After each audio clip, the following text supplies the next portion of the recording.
TV La Capitale est une chaîne d'information dédiée aux régions de la Côte d'Ivoire. Vous êtes une institution, un ministère, une ONG, une petite et moyenne entreprise, une agence de transport ou d'hôtellerie, un établissement scolaire ou un promoteur d'événements? Ça tombe bien!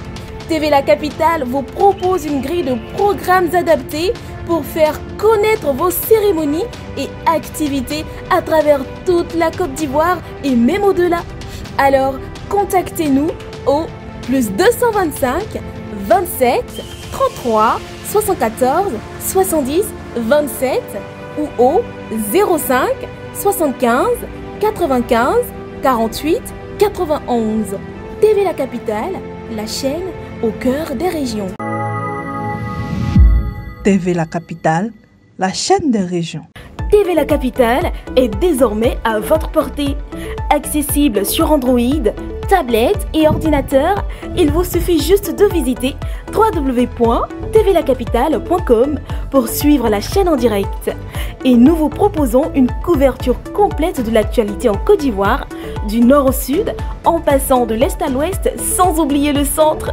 Et grâce à notre journal diffusé toutes les 2 heures et nos nombreuses émissions, restez informés en temps réel, car TV La Capitale, c'est la véritable chaîne des régions.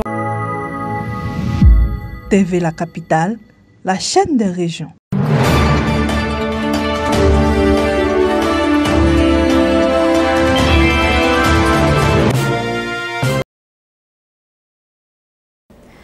Bonjour chers téléspectateurs, bienvenue sur TV La Capitale, la chaîne des régions. Je suis Aura Laetitia, à présent pour vous les titres. Yamoussoukro, clôture de la formation de 200 auditeurs de la 2e session de l'ABG LAC. Toujours à Yamoussoukro, 14e conférence des affaires en Afrique, un rendez-vous international pour repenser l'entrepreneuriat sur le continent. Yamoussoukro dans le volet éducation, l'UEP célèbre l'excellence scolaire au Goût Scolaire Fondation. Nous nous retrouvons à Boaké pour le résultat du BEPC avec Chris Quadio, meilleur élève avec 321,5 points sur 360.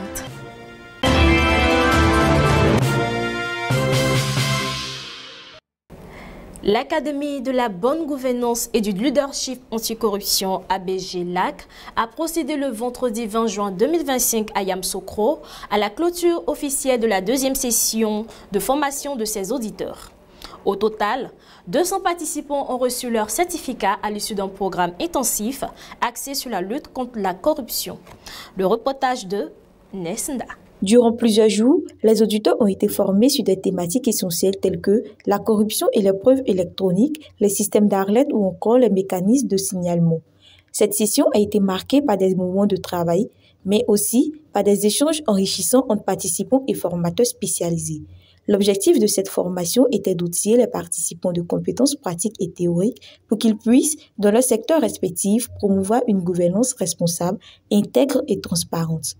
Prenant la parole au nom des auditeurs, Samassi Soumaïla, le porte-parole, a exprimé la gratitude des bénéficiaires pour cette initiative qui, selon lui, ouvre de nouvelles perspectives professionnelles et personnelles. C'est un investissement précieux dans le renforcement de nos capacités et dans la promotion des pratiques saines qui, j'en suis convaincu, auront un impact positif durable sur nos institutions et nos communautés.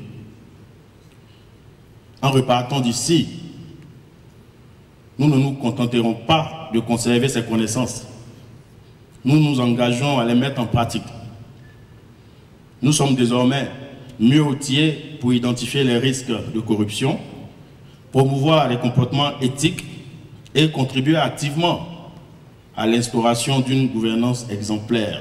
La cérémonie a également enregistré la présence du responsable des programmes de formation de l'Académie internationale de lutte contre la corruption, en abrégé IACA, partenaire de l'événement. Elle a salué l'engagement des autorités ivoiriennes et la qualité de la formation dispensée. Vos contributions éclairées et vos perspectives réfléchies ont grandement enrichi les échanges et renforcé l'expérience d'apprentissage global. Nous espérons que les sessions ont été à la fois utiles et concrètes pour vos fonctions respectives. Votre soutien, votre collaboration et votre généreuse hospitalité ont été déterminants pour le succès de cette initiative. Nous sommes honorés de ce partenariat et espérons poursuivre cette opération à l'avenir à travers d'autres opportunités de formation. Par ailleurs, au nom du président de la Haute Autorité pour la bonne gouvernance, Diamantene Doumba, secrétaire général de l'institution, a exprimé sa satisfaction quant à la réussite de cette session. Il a félicité les participants et les a encouragés à mettre en pratique les compétences acquises. Chers auditeurs, ce que vous avez acquis ici ne s'arrête pas au mur de cette académie. Vous êtes désormais des ambassadeurs de la bonne gouvernance. Vous avez le devoir de diffuser ce que vous avez appris, de prêcher par l'exemple, d'éclairer vos milieux professionnels et sociaux par votre comportement. Mesdames et messieurs, chers auditeurs, je tiens à exprimer ma profonde gratitude à son Excellence M. Alassane Ouattara, président de la République de Côte d'Ivoire, dont le leadership éclairé a permis à cette initiative de voir le jour. En attendant la prochaine session, les auditeurs repartent outillés, motivés et porteurs d'un message fort. La bonne gouvernance commence par la connaissance et l'exemplarité. Du 17 au 20 juin 2025, la ville de Yamoussoukro a été le centre névralgique de réflexion sur le développement du secteur privé africain à l'occasion de la 14e conférence annuelle Africa Business and Entrepreneurship. Cet événement d'envergure internationale s'est tenu à l'Institut national polytechnique Houphouët-Boigny, abrégé l'INPHB, en partenariat avec de prestigieuses institutions telles que l'ENCA d'Abidjan, l'Université navale du Canada et la Virginia Commonwealth University des États-Unis. Le reportage de Soro Estelle. Organisée sous l'égide de l'ABED, cette conférence scientifique avait pour thème principal Afrique émergente, faire des affaires en Afrique, défis et opportunités. Elle a réuni chercheurs, experts, entrepreneurs et responsables politiques autour des enjeux majeurs qui façonnent l'économie du continent.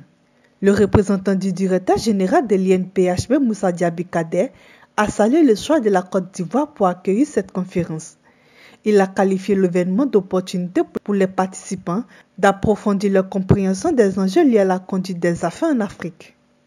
Pour notre institut, c'est un grand honneur et une réelle opportunité d'accueillir à la suite de l'NCA d'Abidjan la deuxième phase de cette conférence annuelle dont l'objectif principal est de fournir aux participants une compréhension approfondie des enjeux liés à la conduite des affaires en Afrique.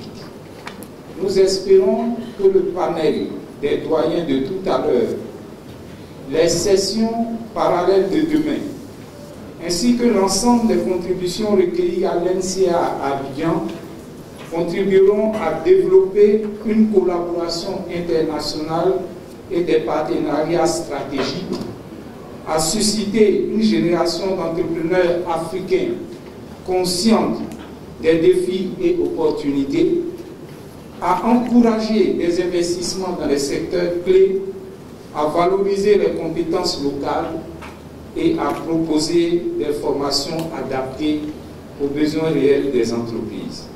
La représentante de l'ambassadrice de la Communauté économique des États d'Afrique de l'Ouest, CEDEAO en Côte d'Ivoire, Fanta Cissé, a salué l'initiative de l'INPHB.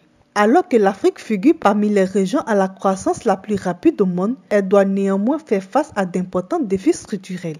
Et pour moi, voici l'objectif. L'objectif, c'est que tous les niveaux de transformation se trouvent en Afrique. Si le Mali n'a pas la possibilité de tout faire pour lui-même, s'il y a un partenariat avec les Marocains, pour la vente, pour la distribution, pour les études de marketing.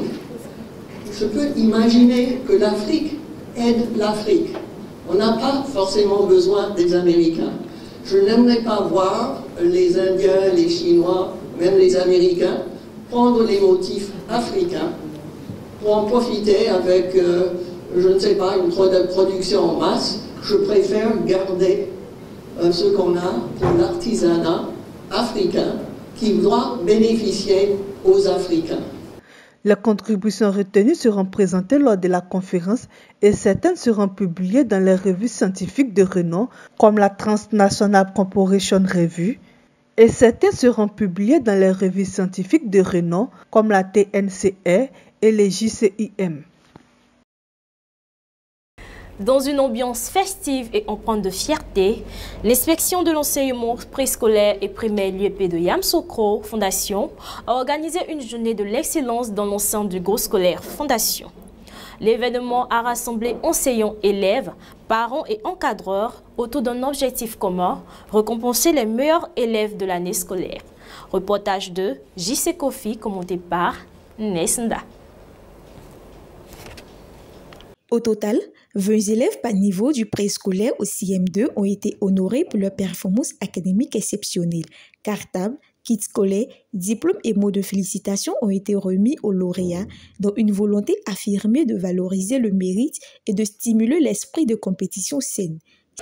Nous sommes à la fin de l'année et dans nos projets d'école, nous devons faire le bilan des activités que nous avons menées. Donc c'est dans ce cadre que nous avons récompensé les élèves qui ont un peu plus de mérite. C'est aussi un bilan pour moi parce qu'à la fin de cette année, je pars. Donc pour la première fois, j'ai récompensé 20 élèves par niveau, ce qui est rare, mais nous l'avons réussi grâce à la magnanimité de certains éditeurs. Je voudrais vraiment profiter de cette occasion pour dire merci à Supernova qui nous a appuyés. Les parents ont été satisfaits du travail qui a été fait, c'est ça l'essentiel. Parmi les élèves distingués, Razaki Keren Adrienne Précieuse, élève en classe de CM2 à l'EPP Mairie, s'est particulièrement illustrée en décrochant le meilleur score de la circonscription au CM2 avec un total impressionnant de 165,71 points sur 170. J'ai 10 ans, j'ai eu 165,71 points. Je suis la première de toute l'inspection de l'IEP Fondation. Je suis très heureuse du nombre de points que j'ai eu. Je remercie Madame l'IEP, Monsieur le Drena de Yamoussoukro. Cette initiative s'inscrit dans la dynamique de promotion de la lutte de l'excellence dans les établissements scolaires publics de la région. Elle vise également à encourager les élèves à persévérer dans l'effort et à faire de l'éducation une priorité. C'est un message de Madame la ministre à l'endroit des enseignants et des conseillers. Madame la ministre vous dit merci. Merci d'avoir compris le message et de revenir à la table de négociation et de continuer à travailler pour terminer l'année en beauté. Merci d'avoir rattrapé les heures perdues. La preuve, ce sont les récoltes de ces bonnes moyennes, ce sont les récoltes de ces très bons résultats que nous avons eu en entrant en 6e. Elle dit qu'elle continue sur vous, à rester confiant, à garder confiance en elle, car avec Madame la ministre, le professeur Madat Kone, nous sommes bien partis pour avoir une école de qualité. La qualité dont on parle, les premiers bénéficiaires de cette qualité, c'est le pays, c'est vrai, mais c'est individuellement chaque enfant qui sera le produit de ce système-là. La cérémonie s'est clôturée dans la convivialité, renforçant les liens entre les acteurs de la communauté éducative et rappelant l'importance de soutenir les élèves dans leur parcours vers la réussite. Nous restons toujours dans l'éducation, mais cette fois avec le BPC à Boaké où Chris Quadio, âgé de 15 ans, a brillamment réussi son BPC avec 321,5 points sur 360, soit une moyenne de 17,86 sur 20. Devenant ainsi major de sa promotion au lycée municipal de Djibo Soukalo, de Boaké et du département. Passionné par les matières scientifiques, il ambitionne de suivre les traces de son père, informaticien. Le récit de notre correspondant à Boaké.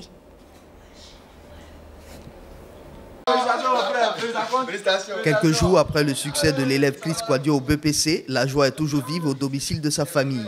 Chris Quadio, aîné d'une fratrie de 2 enfants, a décroché avec brio son examen en obtenant 321,5 points sur un total de 360 pour une moyenne de 17,86 sur 20.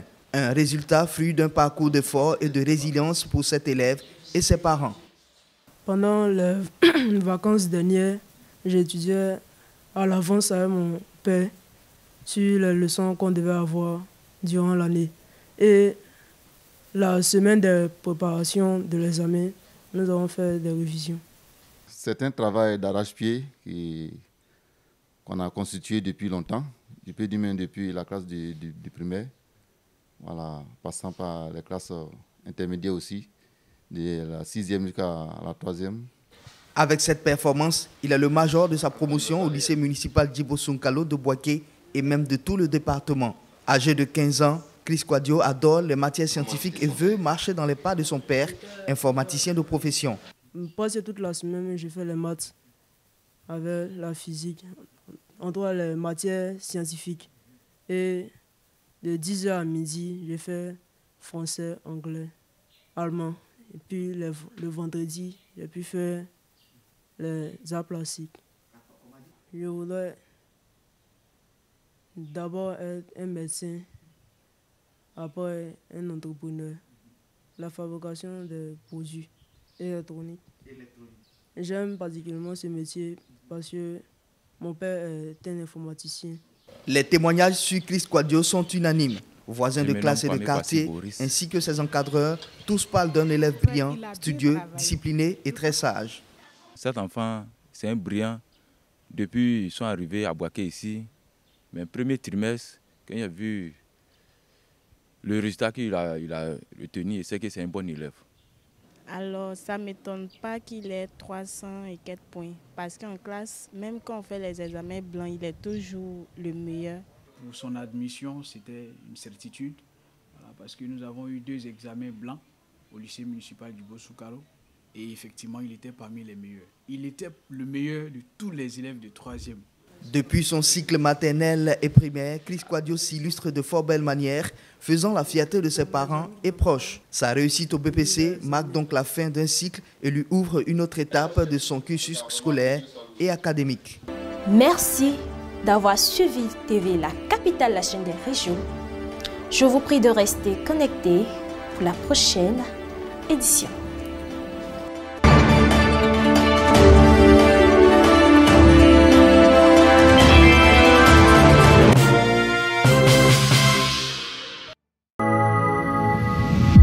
TV La Capitale, la chaîne des régions.